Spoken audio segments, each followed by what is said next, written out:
Hello anime lovers. तो आज हम एक्सप्लेन करेंगे जुजुत्सु काइसन सीज़न नंबर 2 के एपिसोड नंबर 8 को।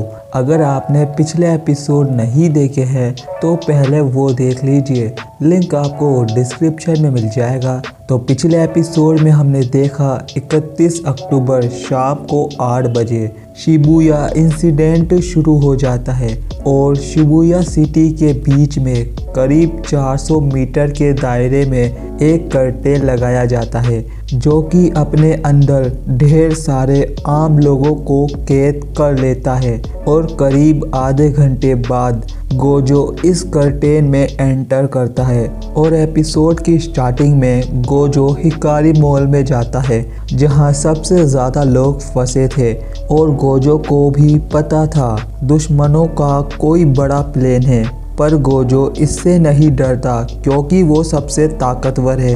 इधर आयोमा सेमेट्री में हम यूजी, मेमे और उसका छोटा भाई उयुई को देखते हैं और यूजी नाराज था क्योंकि उन्होंने गोजो को अकेला क्यों भेजा।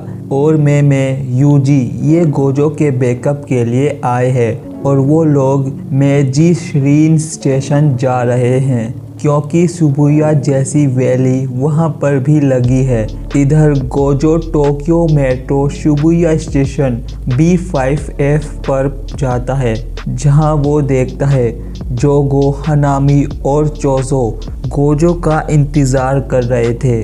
और गोजो कहता है इस बार जब तुम हार जाओगे तो कोई बहाना नहीं बना पाओगे। इस पर जोगो कहता है और क्या तुमने कोई बहाना सोच लिया है जो तुम हारने के बाद बनाओगे। इधर मेमे, यूजी दोनों को उनकी सुपरवाइज़र बताती है लेवल B5 पर एक वैली यानी कर्टेन है जो जुजुत्सु सोर्सरर को अंदर जाने से रोक रहा है और वही तो हमारा गोजो है। और उनकी सुपरवाइज़र बताती है बैरियर्स के बीच कुछ ट्रांसफिगर इंसान है और ये सुन यूजी समझ जाता है वहाँ पर माहितो भी है। और मैं अपनी टेक्निक से क्रॉस की नज़रों से सब देख रही थी। इसके बाद वो यूजी से एक सवाल करती है वो क्या करना चाहेगा। बहुत सारे कमज़ोर ट्रांसफिगर्ड इंसानों को मारना चाहेगा या फिर ताकतवर कर्ज स्पीड को ख़त्म करना चाहेगा, जिस पर यूजी दूसरा वाला ऑप्शन चूज़ करता है।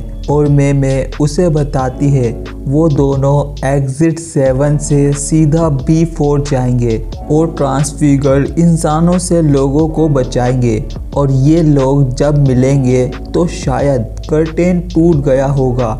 और जब यूजी B2F पर पहुंचता है तो देखता है वहाँ माहितो नहीं है पर टिड्डा कर्ज एक इंसान को खा रहा था। ये देख यूजी बहुत गुस्सा हो जाता है और टिड्डा कर्ज यूजी से बोलता है तुम एक जुजुत्सु सोर्सरर हो है ना, और मैं ये जानता हूँ क्योंकि मैं होशियार हूँ। और यूजी उससे पूछता है वो पेच फेस वाला कर्ज स्प्रिट कहाँ है, जिस पर टिड्डा कहता है माहितो नीचे है और यहाँ मैं वैली की हिफाजत कर रहा हूँ क्योंकि मैं होशियार हूँ। और यूजी एक कील जैसी चीज़ को देखता है और वो समझ जाता है टिड्डा उस चीज़ की हिफाजत कर रहा है, अगर मैं उसे तोड़ दूँ तो वैली टूट जाएगी। और यूजी टिड्डा कर्ज को पंच मारता है तो टिड्डा कर्ज कहता है जो ज़्यादा होशियार होगा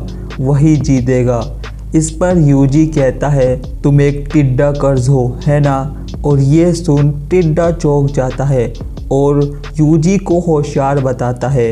और हमें बताया जाता है कि टिड्डों का झुंड इंसानों की फसलें और बहुत सारे नुकसान करता है और इंसान टिड्डों से बहुत डरते और नफरत करते हैं, जिससे इन जैसे कर्ज पैदा होते हैं। इसके बाद टिड्डा कर्ज और यूजी में फिस्ट फाइट हो जाती है जहां यूजी के 2 हाथ और टिड्डे के 4 हाथ हैं। तभी यूजी उसे धो देता है और टिड्डा सोचता है उसके हाथ, उसके जबड़े और आंखें यूजी से बेहतर है, तब भी वो उससे हार रहा है। इसके बाद टिड्डा अपनी पूंछ से यूजी पर हमला करता है और यूजी हमले को डॉज कर उसकी पूंछ ही तोड़ देता है।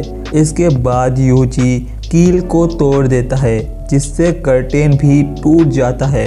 इधर टोक्यो मेट्रो B5F पर माहितो को पता चल जाता है टिड्डा कर्ज मारा गया और उसे जिस सोर्सरर ने मारा है वो उस सोर्सरर से लड़ना चाहता है, पर वो ऐसा नहीं कर सकता क्योंकि उसे दूसरा काम करना है।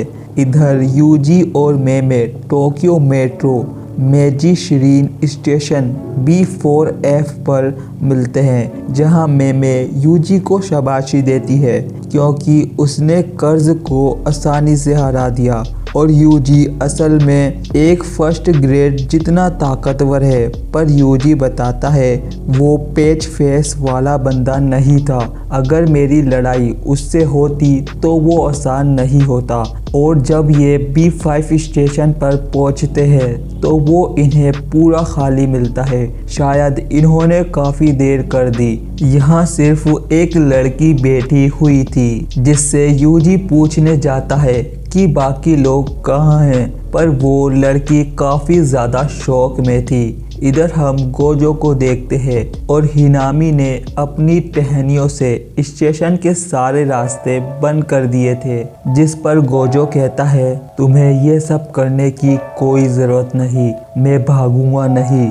और हम एक फ्लैशबैक देखते हैं जहां गेटो जोगो को बताता है गोजो अपनी पूरी पावर का इस्तेमाल जब करता है तब वो अकेला हो, और प्रेजेंट में जोगो सारे इंसानों को ट्रेल की पटरी पर खींच लेता है और गोजो आम लोगों को उससे दूर रहने के लिए बोलता है, नहीं तो वो मारे जाएंगे। और हनामी ने स्टेशन के सारे रास्ते इसलिए बंद किए हैं ताकि आम लोग यहाँ से भाग नहीं पाएं और इनके बीच में गोजो अपनी पूरी पावर यूज़ नहीं कर सके।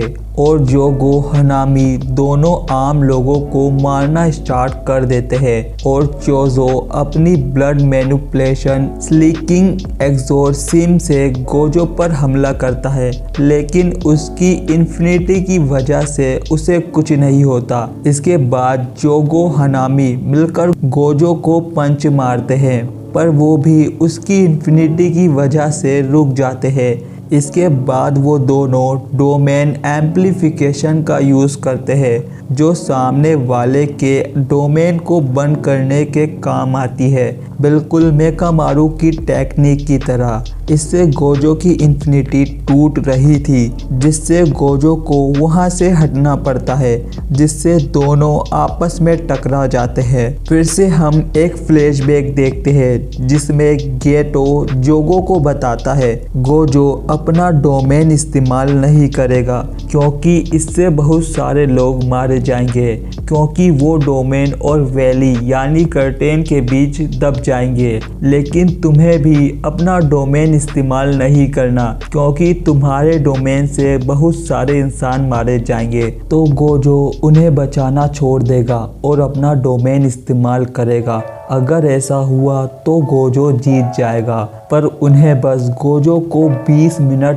तक रोके रखना है। उसके बाद वो प्रिजन रेल्म से गोजो को कैद कर लेगा और प्रेजेंट में गोजो अपनी आंखों से पट्टी हटाकर कहता है तुम्हें लगता है तुम एक बेकार प्लान बनाकर मुझे हरा दोगे। और ये एपिसोड यहीं पर एंड होता है। तो नेक्स्ट एपिसोड देखने के लिए मेरे चैनल को सब्सक्राइब कर बेल आइकन ज़रूर प्रेस करें ताकि आपसे हमारी कोई भी वीडियो मिस ना हो। तो मिलते हैं किसी न्यू वीडियो में, तब तक के लिए बाय और थैंक्स फॉर वॉचिंग।